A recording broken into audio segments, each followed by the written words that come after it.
নমস্কাৰ আকৌ এটি নতুন ভিডিঅ'ৰ সৈতে আপোনালোকৰ মাজলৈ আহিছোঁ।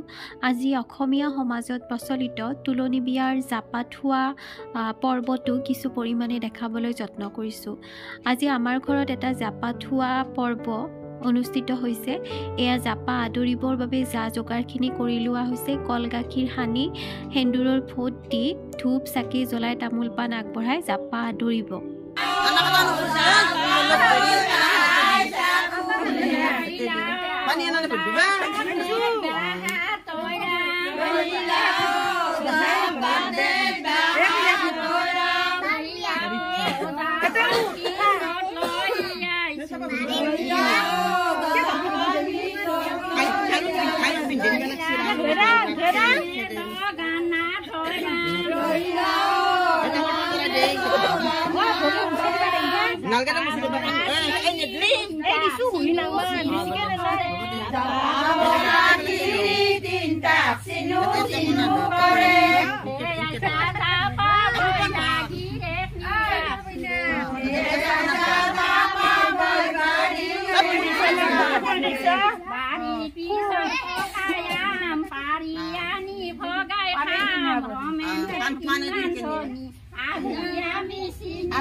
এনেদৰে নিয়ম নীতিৰে আদৰি আনি জাপাটো ঘৰৰ এঠাইত ৰাখি থোৱা হৈছে আৰু কাইলৈ ৰাতিপুৱা আমাৰ ফালৰ পৰা 3জনী সৰু ছোৱালীয়ে এই জাপা আকৌ উভতাই লৈ যাব। তাৰ লগত আৰু 2টা জাপা থাকিব।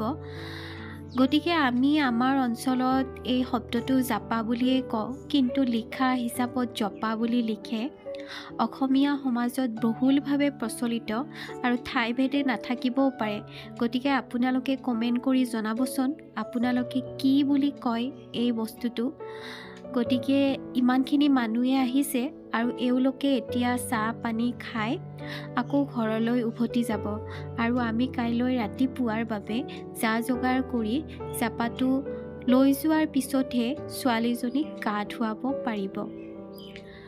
পিছদিনাৰ ৰাতিপুৱা এনেদৰে আখৈ ভাজি লৈছে ধানৰ, তামোল কাটি লৈছে। তামোল কাটি কঁঠাল পাতত তামোল পাণ ভৰাই এনেকৈ শলা এডাল ভৰাই দিছে আৰু এইকেইটা বিৰা বুলি কয়। আপোনালোকে কি বুলি কয় এইকেইটাক তাকো জনাবচোন। ঠাইভেদে বেলেগ বেলেগো শব্দ থাকিব পাৰে, আমি নাজানো। গতিকে তাৰপিছত মাহ হালধি পতি লৈছে এনেকৈ। এতিয়া জাপাৰ মূল বস্তুটোৱে হ'ল এখন চুৰি বা কটাৰী থাকে আৰু এই চুৰি কটাৰীখন ধুনীয়াকৈ ধুৱাই 3জনী ছোৱালীয়ে হাত দি উৰুলি দি জাপাটোত আনাকটা গামোচাৰে মেৰিয়াই ভৰাই লোৱা হয় আৰু সেইটোৱে মংগলৰ চিন হিচাপে অসমীয়া সমাজে ব্যৱহাৰ কৰে।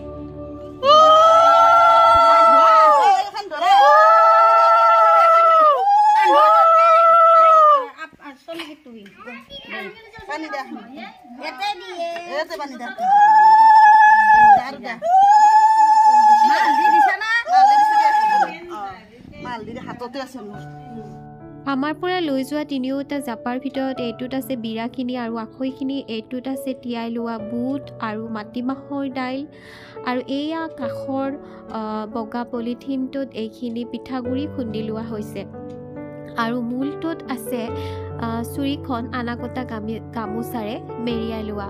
গতিকে আমি 3জনী ছোৱালীৰ দ্বাৰা জাপানীয়া প্ৰথাটো সমাপন কৰালোঁ আৰু পুৰণি কালত ব্যৱহৃত বেতেৰে তৈয়াৰী জাপাটো এতিয়া আমাৰ অঞ্চলত দেখিবলৈ পোৱা নাই। আগতে দেখিছিলোঁ।